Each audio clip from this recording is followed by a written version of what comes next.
at the border of it. We're all emerging from that.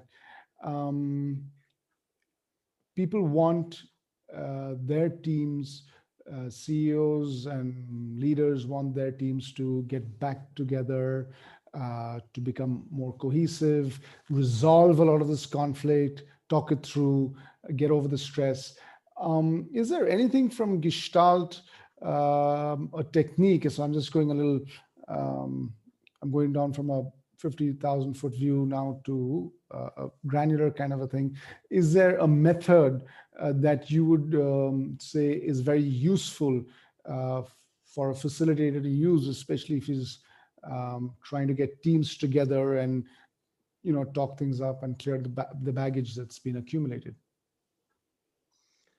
Well, let me share a little bit about the Gestalt approach. Hmm. That would be Gestalt nice. is Yeah. experimental psychotherapy. Hmm. So the slogan is, we don't talk about it, we experience it. Hmm. So it's very different. In my Gestalt way of teaching, we talk about the difference between neck up and neck down. Hmm.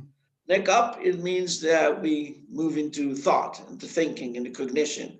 Neck down is moving to experiencing. And our basic approach is that change does occur out of experiencing, not out of understanding. People do understand, they can understand and become, very intellectual. However, they do not make a change.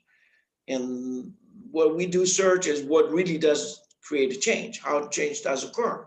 And our basic approach is that change does occur out of experiencing and out of feeling and out of emotions involving and being involved, and not just by understanding. Because if only understanding was insufficient, so people who do understand that smoking cigarettes is dangerous would stop smoking.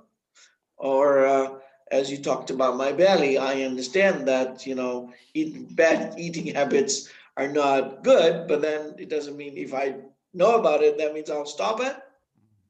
Yeah. Mm, Yeah. my belly shows it doesn't work. Yeah. So, so the question will be, what will be the situation in order to have change to occur? Yeah. And that's exactly what we do right now and during the pandemic. And when people do go through stress, fear, anxiety, uncertainty, the most important thing is not what not to do. Hmm. It's not talk about it, rather experiencing.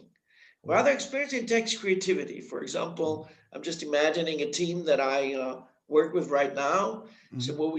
if we do meet physically in a room, so what I would like them to experience it. Let me give you an example of Hmm. experiencing it. Okay, Hmm. Hmm. so I do ask them to write a letter. I do Okay. ask them to write a letter. Let's say that every emotion has a letter. So it starts like this. You come home and you see in your letter box 4 letters, and you Hmm. read the letters. One letter every day. One letter is from your anxious self. The other letter from your uncertain self. The other letter is from your stressful self. And the other letter is from the hope self. Yeah. What was And the first self? every Sorry. Uncertain, stressful, hope. What was the first self you said? anxious, anxiety. Okay. Yeah. And every part of our emotions is like writing a letter. Hmm. And it starts, I am the anxious Hmm. with you. I am the stress that you have. I Hmm. am the hope that you have. I Hmm. want to let you know that. Hmm. When the feeling and the emotion is writing a letter, Hmm. we hear it differently. Hmm. It becomes to be not talking about it, Hmm. but experiencing it.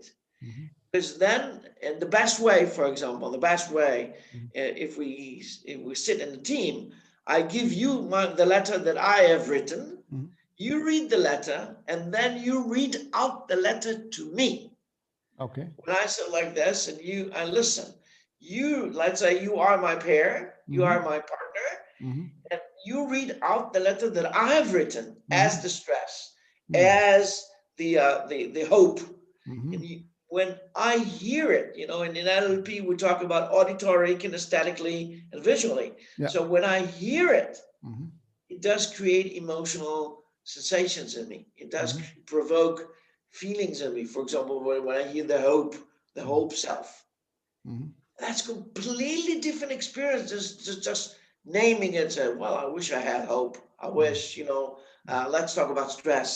Mhm. That brings it up from neck up to neck down. And then Mhm. I read out to you your letter that Mhm. you've written as the stressor in your time, Mhm. in the pandemic.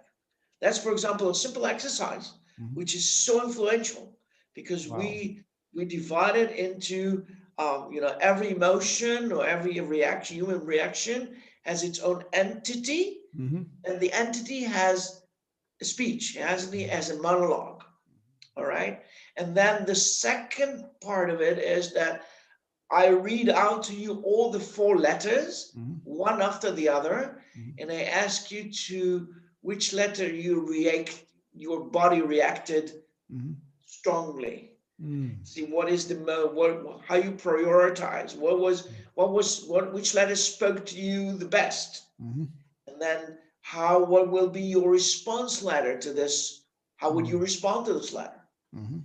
It's a whole different dialogue because it's not done from the cognition, it's done for experiencing, Mhm. right? And then you can have a dialogue between two members Mhm. in the team. That one, for example, you identified strongly with the hope self, and the Mhm. other identified strongly with the anxious self. Then Mhm. you have these two members and have exchange their letters. Mhm. I give you the letter that the hope, and you give me the letter of anxiety, Mhm. and I become the hope, which was your letter, Mhm. to adapt into mine. And Mhm. your hope letter becomes to be my letter. Mhm. I encounter different aspects in me because I encounter with you. Mhm. It creates a completely different dynamics. And that's part of what we call the Gestalt experiments. By the NLP took from Gestalt. John Grinder was one of the founders of NLP, said that all the part language, Mhm. there is a part of me, there is a part of me, there is a part of me, we talk about the self, that's taken